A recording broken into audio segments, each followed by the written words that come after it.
yıldızlığa canaşa, kalgalla senden alaşa. Düğümün arı coraşa, kalay seyirse tamaşa. Çin algasan atan ata, çin artta senin gün bata. Senki yüzbürkne oğarta, eteğin caşel katapa. Senden sonra kaysı tavdu, arılık bula aytılgan. Başına bayrak tağılgan, beline güren tartılgan. Senden sonra kaysı tavdu, arılık bula bay bolgan.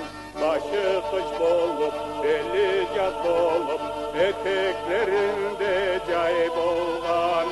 Üstünde bardı atonun, sen kışta cayda kiyese.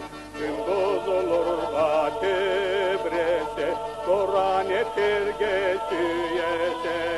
Gün arı çuvak tursa da toxtamaydı boranın. Kışta cayda yermeyle üstündeki bulların.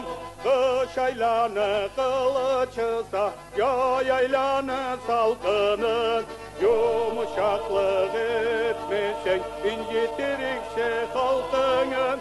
Kesin be gitmey çıkkana, başkası bulmay bir cavsa. Sal dünyanı başında en belgili bir tavsan.